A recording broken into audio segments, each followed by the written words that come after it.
Greetings and welcome to the Masuk Report. For today's show, we have 4 guest panelists who are well engaged in their interest in health, fitness, and wellness. The umbrella idea that will drive our discussion is why America won't get healthy and fit. Our panelists are Mr. Justin Scarpati, a member of our physical education staff who also teaches classes in weight training.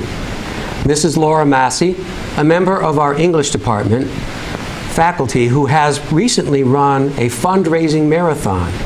Junior John Testani and Senior Kelsey Kringle, both who are well-recognized student athletes. These panelists share a concern for the fact that America spends more time and money on issues that surround being a healthy and fit population, yet rank low in the world with respect to these characteristics. No one can dismiss the media attention given to this issue, nor can we dismiss the volume of magazines and supplements marketed to the American public as the quick fixes to success in being a healthier person. So with these few thoughts in mind, let's begin our discussion. The panel has agreed upon 5 questions that will be used to direct our dialogue. Each panelist has consented to be a first respondent to a question, but in general, ours will be an open forum as usual. Our first question asks, what do you perceive to be the obvious facts that confirm our concern for health and fitness? Coach Scarpati, would you lead us off? Sure. Well, I found some interesting statistics that kind of support that there is a concern for our health and well-being. In 2002, the weight loss market was estimated at $40 billion. The market being including diets and weight loss programs, gym memberships, exercise equipment, supplements, that sort of thing. Spending on fitness equipment gear in 2006 was estimated at $3.54 billion. And according to Time Magazine, health club memberships of teens and preteens has gone up 65% in the past 5 years. So there's definitely some kind of concern out there. I think the money kind of shows that. But what we're not seeing is that it's not helping the cause. The prevalence of obesity has risen over the past 30 to 40 years and is continuing to rise. And it's hurting us in a lot of ways. One way is our average insurance premium has gone up 89% since 2001. According to the U.S. Surgeon General, we now spend $117 billion a year on obesity-related deaths, such as like heart disease, diabetes, child-onset diabetes, and they're estimating about 300,000 people a year are killed from obesity-related deaths. So there's definitely obvious concern. Why is this happening? 2005, consumers spent a record of $476 billion eating out. Fast food revenues are estimated around $120 billion. McDonald's estimated $22.8 billion in revenue in 2007. So we're getting our food sources from ever-growing, or a poor, I should say, location. We're getting calories from artificial sweeteners. There's increased in fat content in our meats and so forth. So we have a very poor food source that we're eating and we're choosing to eat from.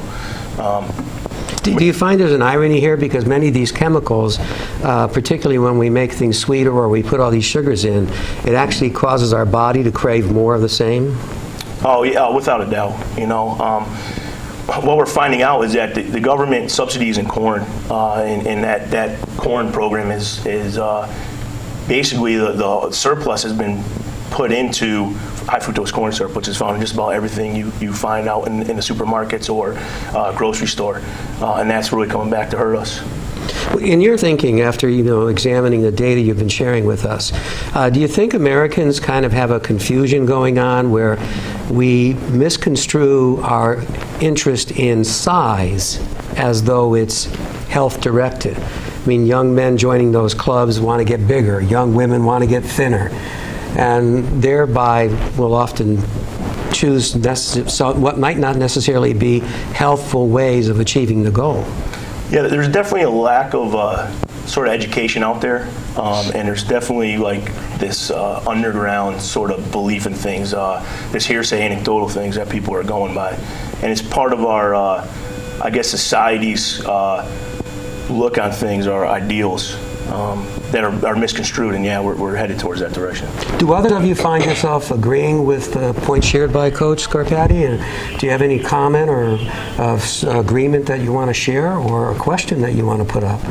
I would absolutely agree that our society is looking more towards size, whether it's bigger for the young men joining gyms or smaller in terms of women, and you're not looking at the health factor and how to become healthy. That's a lifestyle change, and that involves combining your food intake from healthy sources, natural sources, as well as exercise. And it's not a quick fix, and I think that also correlates to all of the diet programs and all of the diet drugs and medicines and supplements. It's not about health, it's about physicality and the way that someone looks. Is it also about quickness? Everybody's looking for the quickest, shortest, fastest route to get there.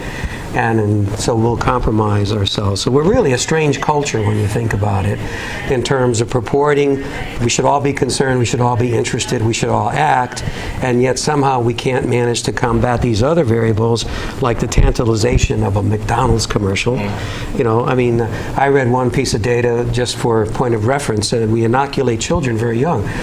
2008, 47% of all McDonald's sales were Happy Meals. And just think of the beauty of the marketing of the phrase, Happy Meal. And yet, it's a very non-nutritious meal. But it's quick, it gets mom through the drive-thru, and it gets the kids filled. So I think we got a lot to deal with on this issue. Let's move to our second question, if we may. What, in your thinking, are the obvious causes in our social lifestyle habits for America's epidemic of obesity? John, why don't you share thoughts on that first? Well, I think that nowadays a lot of people are living a very busy lifestyle with making prior commitments to other activities.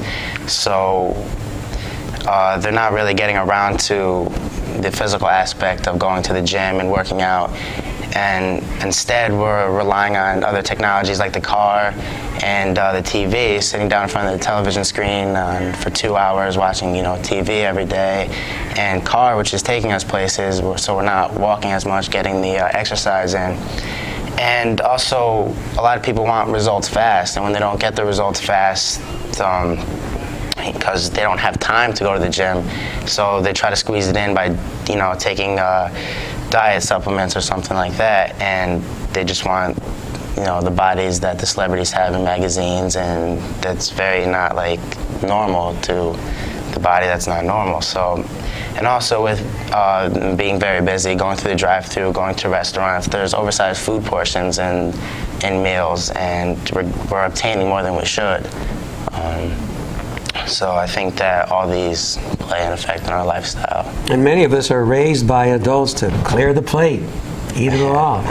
And so sometimes we're almost afraid to say, well, I paid this much for it, so I have to consume it all. And if I just take it home with me, I may not go to it. So I think there's a little almost comedic aspect to that if you really think about it.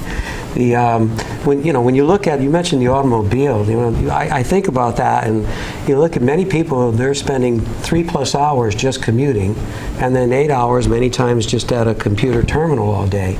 So there's really a sluggishness to that kind of lifestyle. People don't realize it slows everything down. I know there are some firms that want to change this. My younger daughter, who lives outside Seattle, the firm she was with, the workers in the office were actually given the option of having a stability ball to sit on instead of a chair. And that forced them to work their core. They found themselves more alert. Their posture was better. They found themselves complaining less about lower back discomfort. So there's that interest. John mentioned sitting in front of the television. Coach and I shared an article from the University of Houston once where they got so concerned about the number of students avoiding physical activity, they created a part of their fitness gym where they put Wii's in, but only the exercise Wii's could be used. And they tried to kind of coax that population in. It's a gamble. They're not sure yet whether or not it's going to pay off. But, I mean, it shows the extent to where we're trying to even be creative about it.